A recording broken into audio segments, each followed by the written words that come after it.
अगर हम पनीरियाँ उगाने की बात करें तो बहुत ही आसान तरीका आपके साथ शेयर करूँगा। ये तकरीबन 8 दिन के बाद निकलने वाले बीज हैं, जो कि मुख्तलिफ़ फूलों की पनीरियों के बीज हैं। सब्जियों की पनीरियाँ भी इसी तरह लगाई जाती हैं और क्या तरीक़ेकार है आपके साथ शेयर करते हैं। जी तो व्यूअर्स, ये हमने गमले मिट्टी के भर लिए हैं।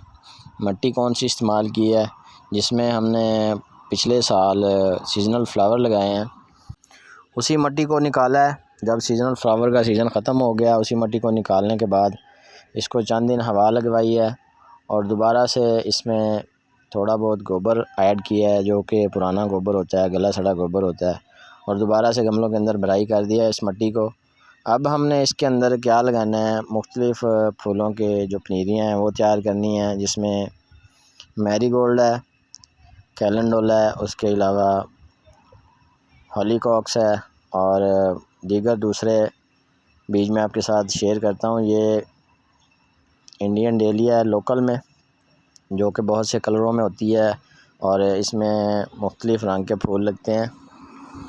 मेरी कोशिश होती है कि हम जो एक सीज़न बीज लगा लें, उसी बीज को अगले सीज़न के लिए महफूज कर लेते हैं, ताकि हमें परेशानी ना हो। जैसे ही सितंबर अक्टूबर आता है तो हम दोबारा से उन बीजों को लेके, ये नस्ट्रेशम के बीज हैं जो कि हमने पिछले साल ही उतारे हैं और फिर इनको रख लिया गया है, सेव कर लिया गया है, और अब हम इनको लगाएंगे गमलों के अंदर, क्यारियों के अंदर। मुख्तलिफ़ तरीक़ों से हम इनको लगाएंगे। ये जाफरी है, जिसे हम गेंदी के नाम से पुकारते हैं। बिल्कुल फ़्रेश बीज हैं, बिल्कुल सेहतमंद बीज हैं। इस तरह के बीज हमें दुकान से भी नहीं मिलते, क्योंकि ये हमारे ख़ुद से तैयार किए हुए बीज हैं, ख़ुद से इकट्ठे किए हुए बीज हैं। ये है गुल खैरा, जिसे हॉलीकॉक्स के नाम से जाना जाता है। इसमें भी 3 से 4 रंग होते हैं। और उसके बाद ये डेज़ी फ्लावर, जिसे डाइमोर भी कहा जाता है, लोकल में है। इसके ऊपर भी बहुत प्यारे फूल आते हैं। इसके बाद हम बात करें कि मिट्टी हमें किस तरह की इस्तेमाल करनी है। ये कोकोपीट है, जो कि हमने सीडलिंग के लिए मंगवाई थी और ये पड़ी हुई थी, तो हम इसको भी इस्तेमाल करेंगे। इसके अलावा क्या क्या इस्तेमाल होता है, इसके अंदर आप रेत का इस्तेमाल कर सकते हैं। ये जो रेत हम सीमेंट के अंदर मिक्स करके प्लास्टर वगैरह करते हैं।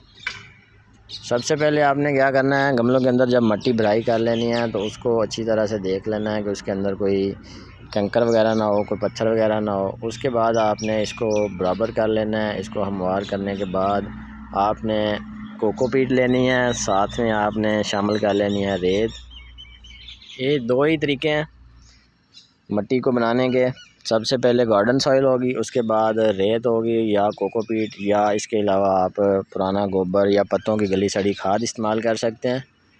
तो हमने क्या करना है, इस तरह से हमने जो मिट्टी गमलों के अंदर डली हुई है उसको बराबर कर लेना है, ताकि जो बीज हम लगाएं वो प्रॉपर एक तरीके से उग सकें। और उसके लिए मिट्टी का बराबर होना बहुत ज़रूरी है। जब हम शावर की मदद से इसको पानी लगाएंगे तो ये बीज हमारे इधर उधर नहीं होंगे। तो इस तरह से आपने बीज लगाने हैं। चाहे तो आप इनको नीचे दबा दें मिट्टी के अंदर, चाहे तो आप इनको ऊपर रख दें। उसके बाद आप इसके ऊपर रेत डाल दें, मिट्टी डाल दें, या इसके ऊपर आप कोकोपीट डाल दें। कोई भी तरीका आप इस्तेमाल कर सकते हैं, लेकिन उसके लिए करना क्या है कि आपने पानी का ख़ास ख्याल रखना है। ना तो आपका जो पानी लगा हुआ वो ज़्यादा लगे, ना ही कम लगे। जब तक बीज उग नहीं आते, बीज का उगाव शुरू नहीं हो जाता, आपने इसकी नमी को बरकरार रखना है। ये नस्ट्रेशम के बीज मैंने तकरीबन बिखेर दिए हैं और मुख्तलिफ़ तरीक़े हैं। मुख्तलिफ़ तरीक़ों से कुछ बीज ऐसे होते हैं कि जो बिल्कुल बारीक होते हैं, कुछ बीज ऐसे होते हैं जो इस तरह से मोटे बीज होते हैं। अब हमने इसके ऊपर रेत डालनी है हल्की फुल्की, ताकि जो बीज हमने जहाँ पे रखा है या जहाँ पे लगाया है वहीं पे जम जाए। उसके बाद हमने ये एक थोड़ी सी तय दे देनी है कोकोपीट की। हम इसके ऊपर पूरी रेत भी डाल सकते हैं, मुकम्मल छुपाने के लिए हम इसके ऊपर कोकोपीट भी डाल सकते हैं। और इसके अलावा अगर हम इनको ऐसे ही उंगली की मदद से मिट्टी के अंदर दबा दें, ऊपर थोड़ी सी कोकोपीट डाल दें, तो भी ये तरीका चल जाएगा। इसके बाद हम ये गुल खैरा के बीज लगाते हैं। ये भी इस तरह बिखेरने के बाद इनके ऊपर आपने या रेत डाल देनी है या कोकोपीट डाल देनी है या आपने इनके ऊपर मिट्टी डाल देनी है। आपने अक्सर देखा होगा नर्सरीज़ पे इसी तरह से पनीरियाँ तैयार की जाती हैं। अगर नहीं देखा तो आप मेरे चैनल पे इस तरह की वीडियोस देख सकते हैं। आसान तरीका है पनीरियाँ उगाने का। इसके अलावा सितंबर अक्टूबर में मुख्तलिफ़ सब्ज़ियों की पनीरियाँ लगाई जाती हैं, जिसमें प्याज है, टमाटर है, मिर्च है, गोभी है या दीगर दूसरी ऐसी चीज़ें हैं जो हम पनीरी के तौर पे लगाते हैं और दोबारा उसको आगे शिफ्ट करते हैं। ये हम मैरीगोल्ड का बीज लगा रहे हैं। इसी तरह से बीज आपने बिखेरना है। कुछ बीज ऐसे होते हैं जो बहुत बारीक होते हैं, उसके लिए आपने एहतियातन उनको पहले से कवर कर देना है ताकि वो उड़े नहीं। या जब आप पानी लगाएं तो इस चीज़ का ख़ास ख्याल रखना है कि आपका जो शावर है जिसकी मदद से आप पानी दे रहे हैं उसके सुराख बिल्कुल बारीक होने चाहिए। या आप स्प्रे बोतल की मदद से भी पानी लगाया जा सकता है, या जो आपके पास शावर होता है उसकी मदद से भी आप पानी लगा सकते हैं। लेकिन कोशिश करनी है कि पानी प्रेशर से नहीं लगाना, पानी आहिस्ता आहिस्ता लगाना है ताकि जो मिट्टी या जो रेत या जो बीज हम लगा रहे हैं वो इधर उधर ना हो जाए, जो अपनी जगह पे ही उगना स्टार्ट करें। उसके लिए आपको हल्का पानी देना है, हल्की हल्की इस तरह से कोकोपीट आपने ऊपर छिड़क देनी है। इसके अलावा आप इसके ऊपर रेत डाल सकते हैं, रेत आप हल्की हल्की दे सकते हैं।